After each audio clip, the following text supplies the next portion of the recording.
Did you know that the U.S. Constitution has been amended 27 times? These amendments have played the crucial role in shaping our nation. Let's explore all 27 amendments. The first 10 amendments, known as the Bill of Rights, were proposed on September 25, 1791 and ratified on December 15, 1791. It took 2 years and 81 days. The First Amendment says Congress shall make no law respecting an establishment of religion, or prohibiting the free exercise thereof, or abridging the freedom of speech, or of the press, or the right of the people peaceably to assemble, and to petition the government for a redress of grievances. It protects freedom of religion, freedom of speech, freedom of the press, freedom of assembly, and the right to petition the government. The Second Amendment says a well-regulated militia, being necessary to the security of a free state, the right of the people to keep and bear arms, shall not be infringed. It protects the right to keep and bear arms. The Third Amendment says no soldier shall, in time of peace, be quartered in any house, without the consent of the owner, nor in time of war, but in a manner to be prescribed by law. It restricts the quartering of soldiers in private homes. The Fourth Amendment says the right of the people to be secure in their persons, houses, papers, and effects, against unreasonable searches and seizures, shall not be violated, and no warrants shall issue, but upon probable cause, supported by oath or affirmation, and particularly describing the place to be searched, and the persons or things to be seized. It prohibits unreasonable searches and seizures and sets out requirements for search warrants based on probable cause. The Fifth Amendment says no person shall be held to answer for a capital, or otherwise infamous crime, unless on a presentment or indictment of a grand jury, except in cases arising in the land or naval forces, or in the militia, when in actual service in time of war, or public danger, nor shall any person be subject for the same offense to be twice put in jeopardy of life or limb, nor shall be compelled in any criminal case to be a witness against himself, nor be deprived of life, liberty, or property, without due process of law, nor shall private property be taken for public use, without just compensation. It sets out rules for indictment by grand jury and eminent domain, protects the right to due process, and prohibits self-incrimination and double jeopardy. The Sixth Amendment says in all criminal prosecutions, the accused shall enjoy the right to a speedy and public trial, by an impartial jury of the state and district wherein the crime shall have been committed, which district shall have been previously ascertained by law, and to be informed of the nature and cause of the accusation, to be confronted with the witnesses against him, to have compulsory process for obtaining witnesses in his favor, and to have the assistance of counsel for his defense. It protects the right to a speedy public trial by jury, to notification of criminal accusations, to confront the accuser, to obtain witnesses and to retain counsel. The Seventh Amendment says in suits at common law, where the value in controversy shall exceed $20, the right of trial by jury shall be preserved, and no fact tried by a jury shall be otherwise re-examined in any court of the United States than according to the rules of the common law. It provides for the right to a jury trial in civil lawsuits. The Eighth Amendment says excessive bail shall not be required, nor excessive fines imposed, nor cruel and unusual punishments inflicted. It prohibits excessive fines and excessive bail, as well as cruel and unusual punishment. The Ninth Amendment says the enumeration in the Constitution of certain rights shall not be construed to deny or disparage others retained by the people. That means that states that rights not enumerated in the Constitution are retained by the people. The 10th Amendment says the powers not delegated to the United States by the Constitution, nor prohibited by it to the states, are reserved to the states respectively, or to the people.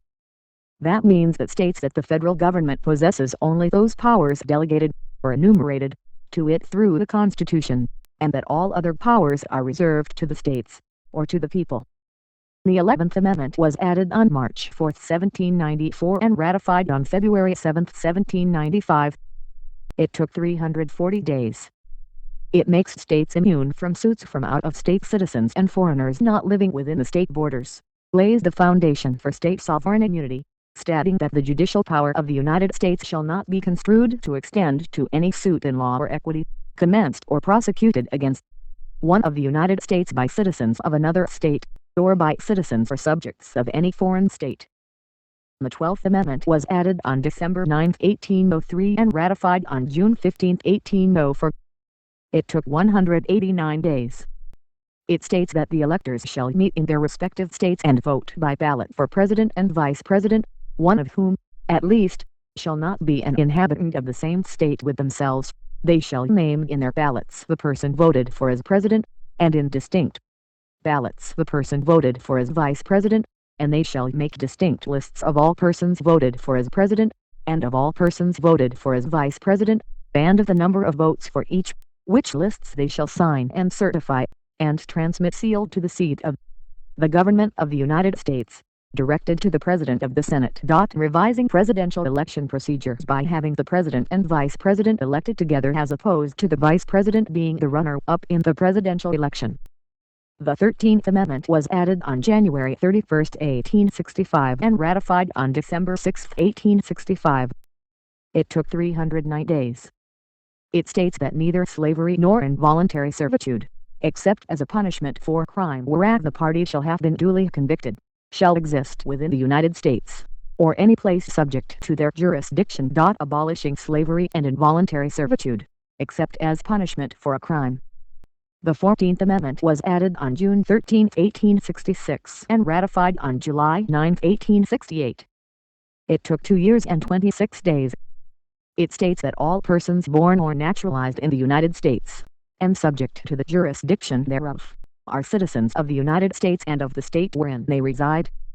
No state shall make or enforce any law which shall abridge the privileges or immunities of citizens of the United States, nor shall any state deprive any person of life, liberty, or property, without due process of law, nor deny to any person within its jurisdiction the equal protection of the laws. Defining citizenship contains the Privileges or Immunities Clause, the Due Process Clause, and the Equal Protection Clause, and deals with post-Civil War issues. The 15th Amendment was added on February 26, 1869 and ratified on February 3, 1870. It took 342 days. It states that the right of citizens of the United States to vote shall not be denied or abridged by the United States or by any state on account of race, color, or previous condition of servitude. Prohibiting the denial of the right to vote based on race, color, or previous condition of servitude. The 16th Amendment was added on July 12, 1909 and ratified on February 13, 1913. It took 3 years and 206 days. It states that the Congress shall have power to lay and collect taxes on incomes, from whatever source derived, without apportionment among the several states, and without regard to any census or enumeration. Permitting Congress to levy an income tax without apportioning it among the various states or basing it on the United States Census. The 17th Amendment was added on May 13, 1912 and ratified on April 8, 1913. It took 330 days.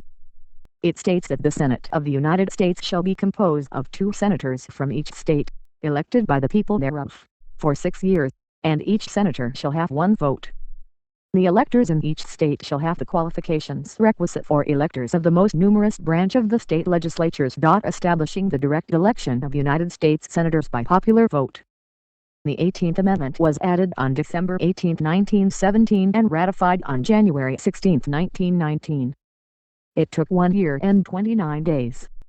It states that after 1 year from the ratification of this article the manufacture, sale, or transportation of intoxicating liquors within, the importation thereof into, or the exportation thereof from the United States and all territories subject to the jurisdiction thereof for beverage purposes is hereby prohibited.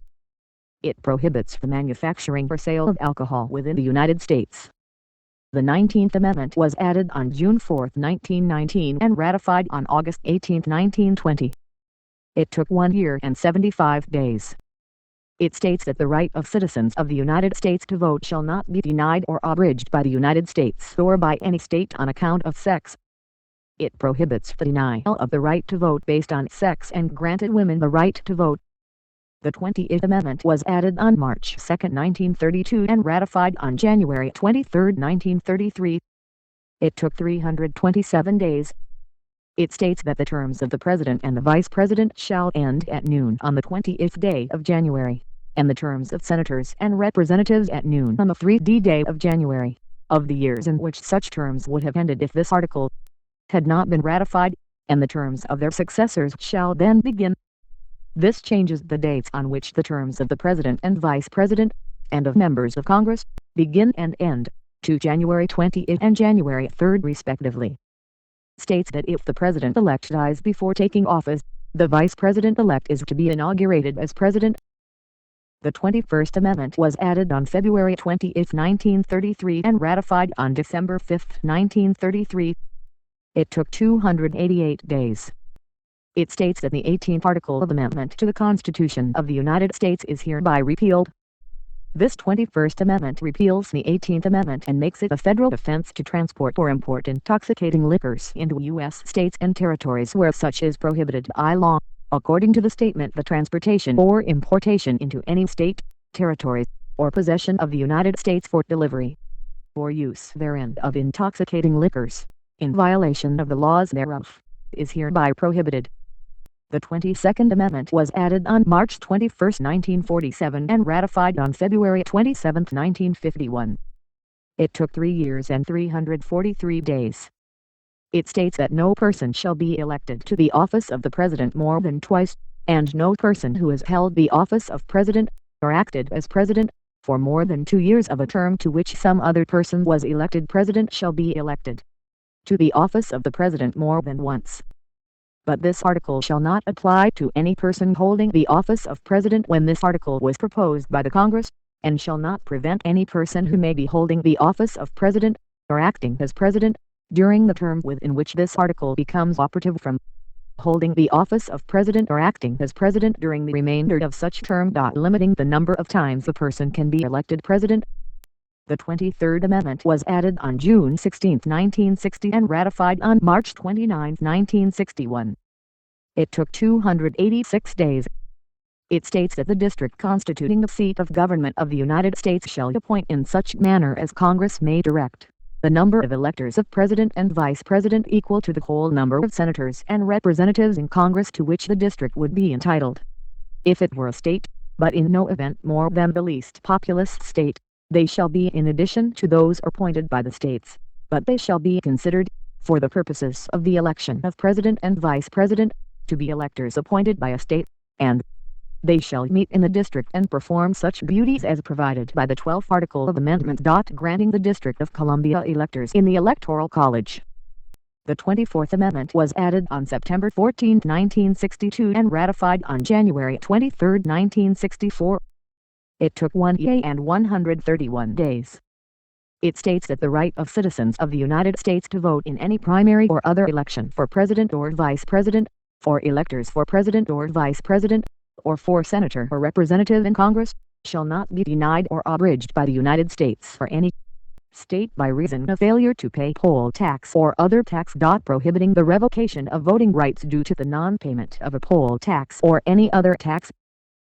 The 25th Amendment was added on July 6, 1965 and ratified on February 10, 1967. It took 1 year and 219 days. It states that in case of the removal of the President from office or of his death or resignation, the Vice President shall become President. That means that the 25th Amendment addresses succession to the presidency and establishes procedures both for filling the vacancy in the office of the Vice President and responding to presidential disabilities. According to the statement, whenever there is a vacancy in the office of the Vice President, the President shall nominate a Vice President who shall take office upon confirmation by a majority vote of both houses of Congress. The 26th Amendment was added on March 23, 1971 and ratified on July 1, 1971. It took 100 days, the shortest amendment to complete. It states that the right of citizens of the United States, who are 18 years of age or older, to vote shall not be denied or abridged by the United States or by any state on account of age. Lowering the voting age from 21 to 18.